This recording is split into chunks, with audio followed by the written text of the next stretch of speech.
Hello everyone, my name is Maggie and welcome to my channel. Before we get started, remember to subscribe if you haven't already and ring the notification bell so you never miss when I make a new video.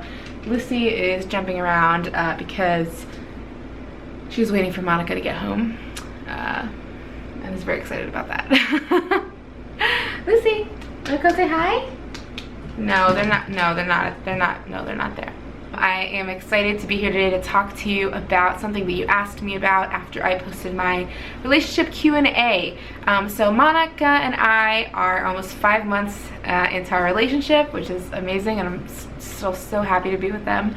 And one of the things we do to keep our relationship as healthy and communicative as possible is do a monthly relationship check-in, where usually after our anniversary we sit down. I have a list of questions in a spreadsheet that I just kind of curated myself based on what my needs were, and we go through each question. They answer, I answer, and then we write down any outcomes that we either want from our conversation for each question, if there are any. It usually takes about an hour, and it has been something I tried to do in my last relationship, but it just didn't quite work out because I think our communication styles were a little bit different. And so Monica and I are very good at communicating, and this is something that I introduced pretty much at our first month anniversary, because we talked about, you know, I have a past hesitancy to maybe not be as forthcoming with things that are bothering me or issues that I have, and I'm definitely getting a lot better about bringing those up in the moment.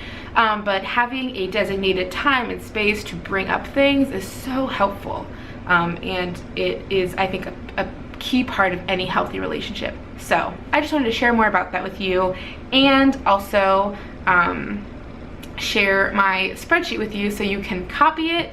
Obviously there's no answers in the spreadsheet right now, but you can copy it and use it for yourself and your partner, your partners, even your friends if you want to tailor it to that. Like, this is an amazing tool for anyone, and so I'm excited to share it with you.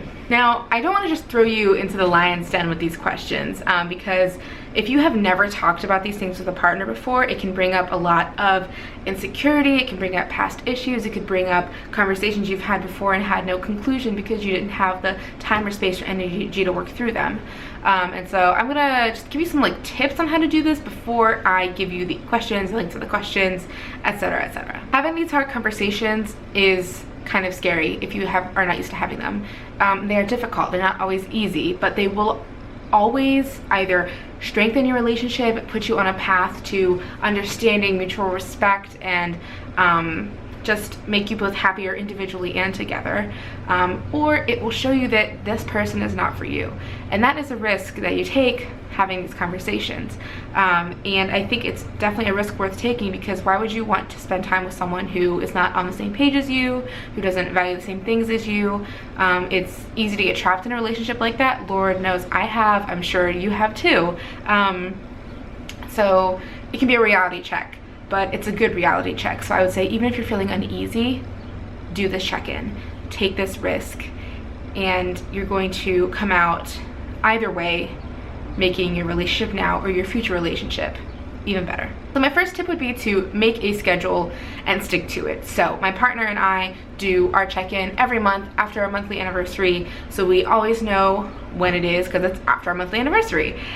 You don't have to do it monthly. I kind of like it monthly because things can change so often. You could do it every 3 months, but I feel like things might get kind of lost in the cracks, and then it can take longer. So we do it every month. It takes an hour or 45 minutes depending on what we want to discuss, and then it's done. And then we do something fun like watch a movie or have ice cream or just cuddle, and it's really nice. So I would say make a schedule that works for you. You might be busy. You might only want to dedicate like half an hour and, like, you know, get your questions not maybe as lengthy. So that's really all up to you. You can tailor this however you want, but have a schedule. So whether it is monthly or every other month or every month and a half, every 3 months, whatever is going to work for you, make that schedule, put it in your Google calendars. Make sure that you do not forget it, because this is the type of relationship maintenance that can get lost. This is the type of communicating that can be intimidating, and if you don't put it on paper, you might not make it happen, and it needs to happen. So schedule. Another thing I really like is to kind of have a thesis statement when you're going into this conversation for the first time, and every time, honestly, because it is scary, it's vulnerable, it can be very challenging and different, and having such frank conversations does not come easily to everyone. Certainly, my family does not have frank conversations like these. So I think it's a great idea to start off with a kind of thesis statement, and like a statement of love. And so, you know, it could be like, you know, we are starting this conversation with a desire to find mutual love and respect for our relationship, for each other, stuff like that.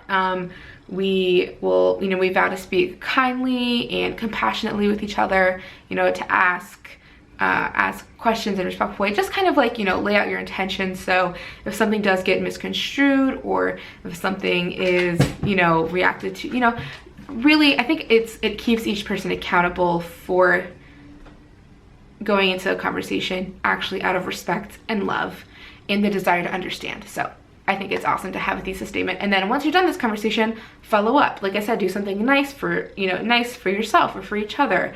Have something planned. It's also wonderful to give someone affirmations. No one is like, no, please, no more affirmations. So give them some affirmations. Tell them that you love them and you love being with them and you love working on your relationship, and it means so much to you. It means so much to you that they're doing this with you. People never get tired of hearing that. So do that afterwards for sure. And look, your first time might not be great. I believe our first one took like literally 2 hours because we had so much to go through. And it was our first time, and they had never done anything like this. And I had never done anything like this with a partner who was so receptive. And so, so it might take a long time. You can take breaks. You can table things. You can put it on pause and come back to it the next day. You can make this however you want to. Just make sure that both people feel understood, heard, and good throughout the conversation.